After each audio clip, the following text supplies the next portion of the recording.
Hello everyone, I welcome you all to the new series which I have already introduced in the last video, and the series is most important question series for the English section. I would like to tell you that these questions, this series is not only important for the bank exam or the upcoming J&K bank exams, but it is also important for other competitive exams like JKSSB and SSC. जैसे मैंने आप लोग को पहले ही बता दिया था कि इस सीरीज में आपके साथ कुछ इंपॉर्टेंट क्वेश्चंस जो होंगे वो डिस्कस करूंगी, और ज़्यादातर ये क्वेश्चन उसी सेक्शन से होंगे जिस सेक्शन को मैंने अभी तक इंग्लिश के सिलेबस में टच नहीं किया है. So today I am bringing for you the fillers. ठीक है, फिलर्स में आप लोग के लिए लेके आ रही हूँ जो अलग अलग टाइप्स में एग्जाम्स में पूछे जाते हैं. Will start from the basic type of fillers, और जैसे कि मैंने आपको बताया था कि इस सेक्शन में जो मोस्ट इंपॉर्टेंट क्वेश्चन सीरीज होगी, I will bring the amalgamation of questions which will prepare you for the upcoming banking exams. ठीक है, चलो अब मैं आपसे बात करती हूँ आज फिलर्स के बारे में. देखो, इस तरह के फिलर्स हम लोग generally various types of exams में देखते हैं, चाहे वो जेकेएसएसबी क्लास 4 की बात हो, चाहे वो जेएनके बैंक की बात हो. देखो, इस तरह के फिलर्स में हमें क्या होता है, हमें क्वेश्चंस दे रखे होते हैं. ठीक है, to save the time I have just written the questions so that I will spend more time on explaining that what kind of technique you need to use while attempting these kinds of fillers. So this is one type of fillers. आप इनको fill-ups भी बोल सकते हैं, fillers भी बोल सकते हैं, क्योंकि जनरली क्या होता है ना, कभी कभी हमारे पास 2 फिलर्स वाले क्वेश्चन आ जाते हैं, कभी कभी 3 फिलर्स वाले, और कभी कभी सिंपल 1 फिलर वाले. तो चाहे 2 फिलर्स हो चाहे 4 फिलर्स हो, आपकी जो टेक्निक है वो किस तरह की होने वाली है वो मैं आज की वीडियो में आपके साथ डिस्कस करूंगी. ठीक है, तो ये देखिए यहाँ पे मैंने आपके लिए फिलर्स लेके आई हूँ. ठीक है, this is the best technique to solve any kind of fillers जो मैं आज आप लोग के साथ डिस्कस करने वाली हूँ. See, a sentence with one blank is given indicating that something has been omitted. Choose the word that fits the blank appropriately. देखिए, सबसे पहले आपको क्वेश्चन अच्छी तरह से रीड करना है, because sometimes the question demands something else and you have preconceived notions कि ये फिलअप्स हैं, तो आप सीधे सीधे स्टार्ट कर देते हैं उनको फिलअप करना. तो सबसे पहले you do read the question. ठीक है, once you do read the questions, because banking exams में हम अलग अलग तरह के पैटर्न्स देख रहे हैं. once you read the question, after reading the question then start doing it. तो इस क्वेश्चन में हमें बोला है कि एक आपको फिलअप दी है, कोई वर्ड यहाँ से ओमिट किया हुआ है और आपको वो वर्ड फिलअप करके ब्लैंक को कंप्लीट करना है. सीधा फर्स्ट फिलअप आप देखो, फर्स्ट फिलअप देखो, what is it's indicating to Rajiv will have to run faster than that if he wants to dash with Marty. ठीक है, यहाँ पे फिलअप आपको फिलअप करने के लिए बोला है कि Rajiv will have to run faster.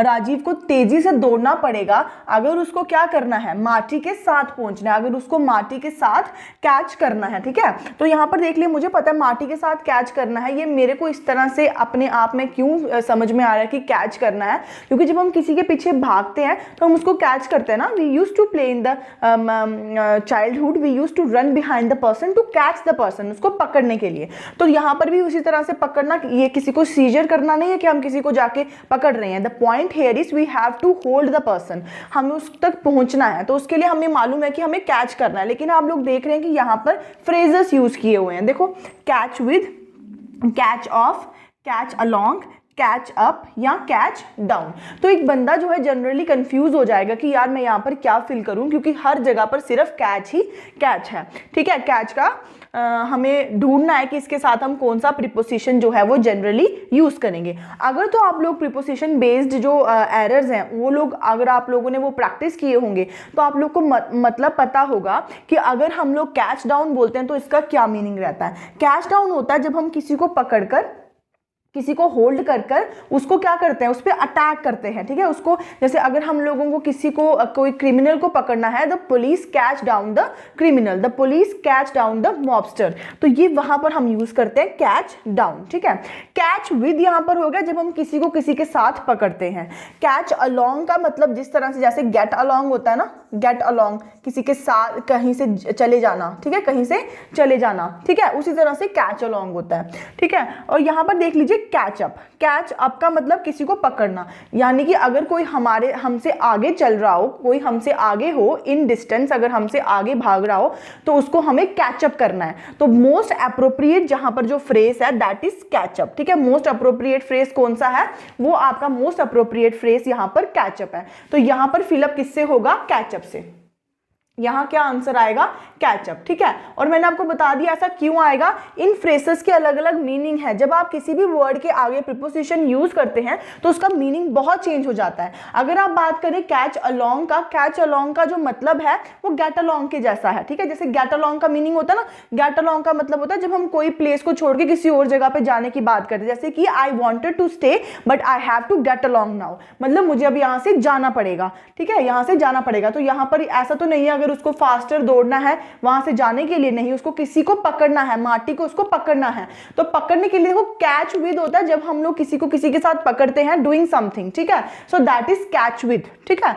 So I do not want to catch you with her, ठीक है, I do not want to catch you with her, ठीक है। तो यहाँ ये वो वाला कैच विद है, ठीक है। उसी तरह से कैच ऑफ जैसा कोई फ्रेज नहीं होता है। कैच डाउन का होता है to catch someone and pull him और हर डाउन, और इसी तरह से कैचअप होता है जब कोई हमसे आगे भाग रहा हो, हमें उसको पकड़ना हो, उसके साथ मैचअप करना हो, तो हम लोग यूज करते हैं कैचअप, ठीक है। आई होप ये वाला फिलर क्लियर है। आपको एक बार रीड कर लेना है कि इसका मीनिंग क्या है, उसके बाद आपको ऑप्शंस को एलिमिनेट करना है, ठीक है। और ऑप्शंस को एलिमिनेट भी आप तभी कर पाएंगे जब आपकी वोकैबुलरी स्ट्रांग होगी, तो वो हम लोग धीरे धीरे एनहांस करने की कोशिश कर ही रहे हैं। अब नेक्स्ट देखिए, After 6 dash defeats, the team was almost ready to give up, ठीक है। After 6 defeats, team was almost ready to give up, कि 6 बार क्या करने के बाद, ठीक है, 6 बार हारने के बाद टीम जो थी अब हार मान चुकी थी। 6 बार हारने के बाद देखिए, आप यहाँ पर देखिए जो ऑप्शंस यहाँ पर दे रखे हैं, क्या आपको लगता है कि हारने के साथ ओपन का कोई भी रिलेशन है?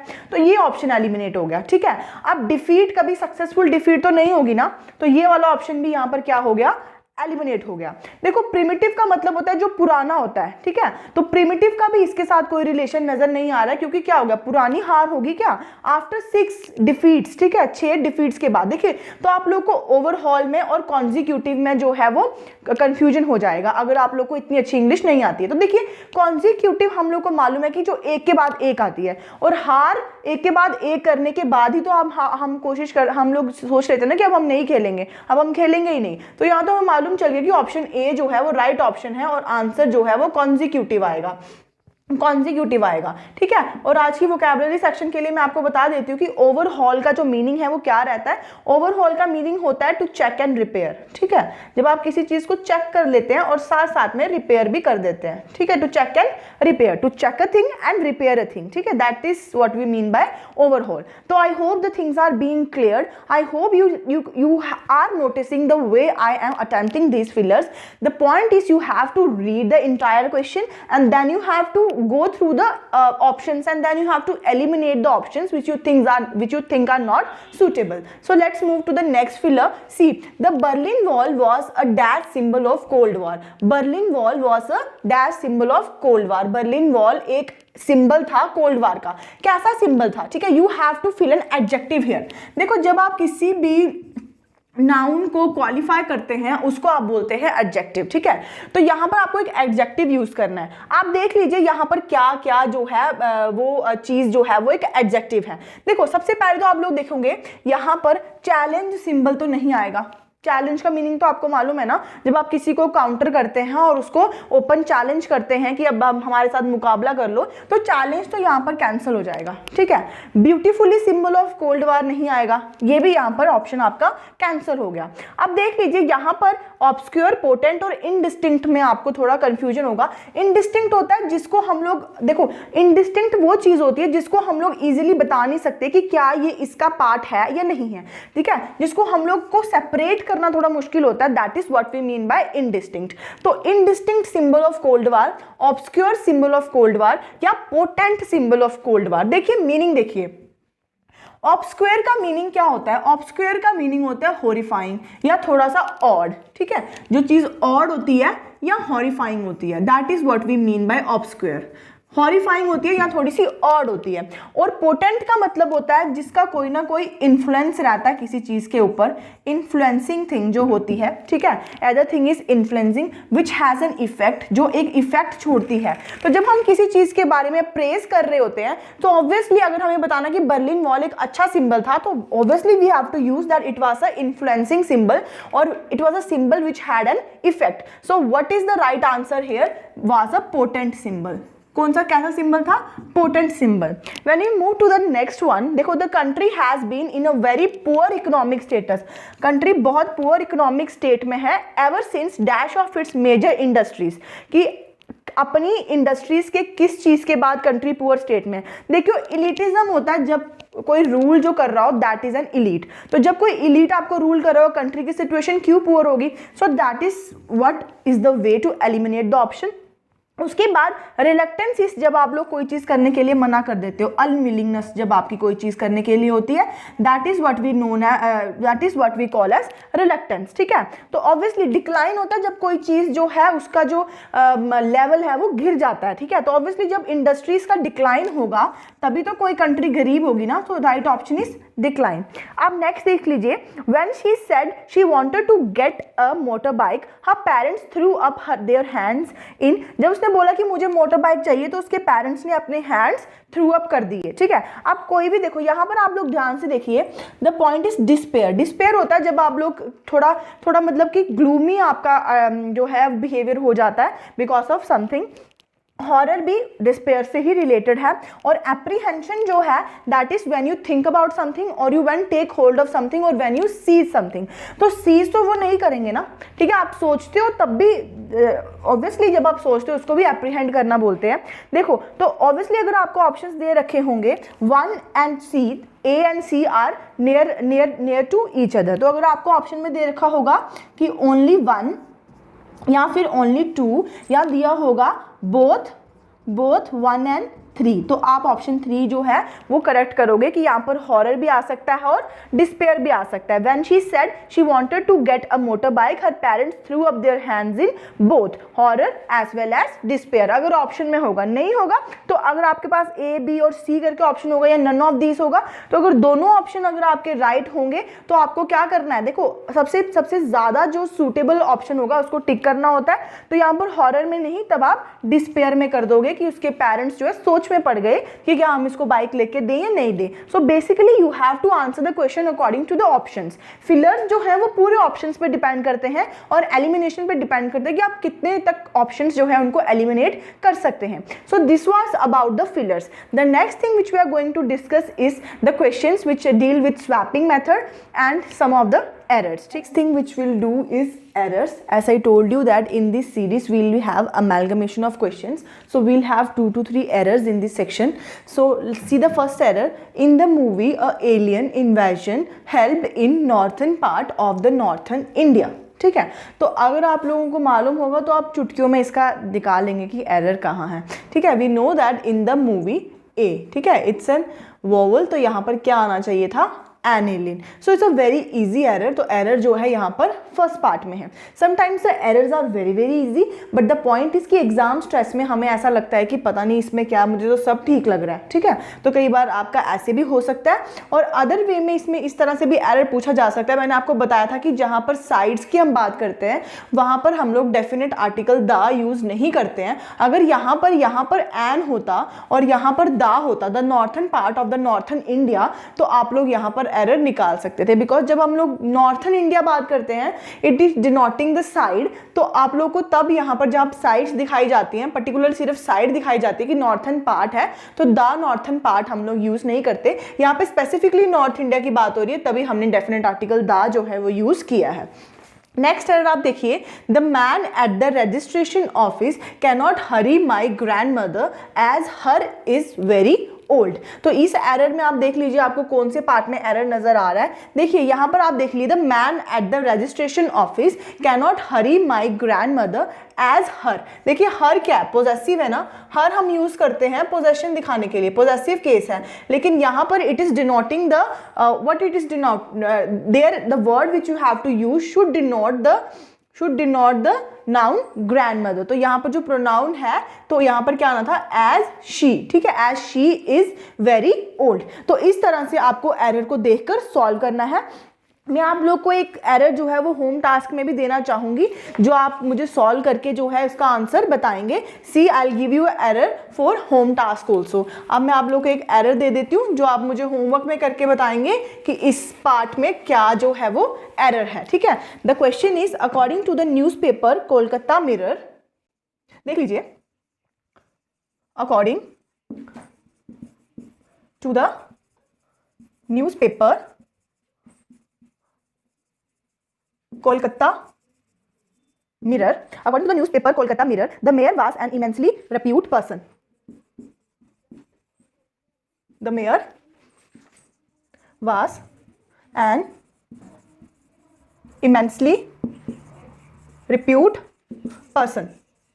आपको बताना है कि इसमें एरर कहाँ है, ठीक है, आपको बताना है कि इन तीनों पार्ट्स में एरर कहाँ है. According to the newspaper Kolkata mirror the mayor was an immensely reputed person. तो ये आपका होम टास्क है एरर सेक्शन में से. बहुत ही इजी इसमें एरर है. आप लोग को मुझे कमेंट सेक्शन में कमेंट करके बताना है कि मैम इस सेंटेंस में, इस पार्ट में, ठीक है, पार्ट 1, पार्ट 2, पार्ट 3 और पार्ट 4 इज नो एरर. तो आपको मुझे बताना है कि कौन से पार्ट में एरर है. नेक्स्ट मैं आप लोग के लिए वर्ड स्वैप से 1-2 क्वेश्चन लेके आई हूँ. आप ध्यान से देखिए कि वर्ड स्वैप जो आजकल बहुत ज़्यादा रैंडमली आप लोग देखेंगे ना, कि हम लोग को ऐसे लगता है कि अगर हम कोई भी पेपर उठाएंगे, रैंडमली आप कोई पेपर उठा लीजिए, आप देखिए कि आजकल का जो ट्रेंड है वो वर्ड स्वैप जो है वो कॉमनली आस्क्ड क्वेश्चन जो है वो बन चुका है. वर्ड स्वैप में हमें वर्ड्स दे रखे होते हैं बोल्ड में, हमें बताना होता है कि कौन सा वर्ड हम किससे स्वैप करेंगे तो हमारा सेंटेंस जो होगा वो एक मीनिंगफुल सेंटेंस बनेगा. इस सेंटेंस को आप देख लीजिए. The network was upgraded accommodate times over the last decade to several the decreasing demand. तो ये सेंटेंस जो है इसकी कॉम्प्रिहेंशन अगर आप करोगे तो एक मीनिंगफुल सेंटेंस नहीं बन रहा है. तो you have to see that कि क्या हम वर्ड नंबर 1 को, ये वर्ड नंबर 1 है, ये वर्ड नंबर 2 है, ये वर्ड नंबर 3 है और ये वर्ड नंबर 4 है. तो आपको यहाँ पर बताना है कि कौन से नंबर वाले वर्ड को किस वर्ड से स्वैप करेंगे तो एक मीनिंगफुल सेंटेंस जो है बनके सामने आएगा. द नेटवर्क वाज अपग्रेडेड, ये तो ठीक है ना कि नेटवर्क को अपग्रेड किया. अकोमोडेट टाइम्स, आप यहाँ पर देख लीजिए, अगर आपको पता होगा कि अकोमोडेट टाइम्स तो कोई सेंस नहीं बना रहा, हमें मालूम है कि यहाँ पर सेवरल टाइम्स आना चाहिए. सेवरल के ज्यादा हम टाइम्स यूज करते हैं. तो यहाँ पर वर्ड नंबर 3 जो है उसको वर्ड नंबर 2 के साथ हमें स्वैप करना है. तो 2 को 3 के साथ हमें डायरेक्ट ऑप्शन में दिख गया, पर हम एक बार चेक करके देख लेंगे रीड करके. The network was upgraded several times over the last decades to accommodate the decreasing demand. तो एक मीनिंगफुल सेंटेंस जो है वो बन चुका है. तो इस तरह के क्वेश्चन आपको वर्ड स्वैप में देखने को मिलेंगे और मेरा बेसिक यहाँ पर पर्पस यही है कि मैं आप लोग को अलग अलग टाइप ऑफ क्वेश्चन के साथ जो है वो फैमिलियर करवा दूं, ताकि आप लोग प्रैक्टिस जब करें तो आप लोगों को क्या हो जाए, एक आइडिया हो कि इस तरह के क्वेश्चन को आपको कैसे अटेम्प्ट करना है. ठीक है, तो एक और वर्ड स्वैप अब हम डील करेंगे, एक और वर्ड स्वैप अब हम देखेंगे. ठीक है, तो एक और वर्ड स्वैप चलिए हम ले लेते हैं. ठीक है, एक और वर्ड स्वैप में आपके साथ प्रैक्टिस कर लेती हूँ, आपको और अच्छे से आइडिया लग जाएगा कि आपको वर्ड स्वैप जो है वो किस तरह से आपको वर्ड स्वैप वाले क्वेश्चंस को डील करना है. चलिए नेक्स्ट टाइप हम देख लेते हैं. क्वेश्चन मैं आप लोग के लिए लिख देती हूँ यहाँ पर.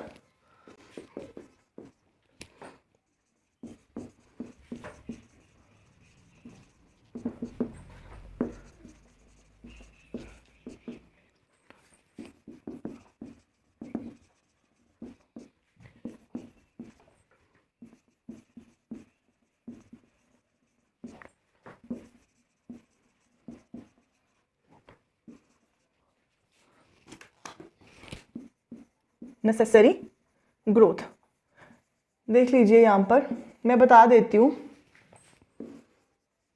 आई try to be very fast. एक वर्ड है आपका अर्जेंसी, वर्ड नंबर 1.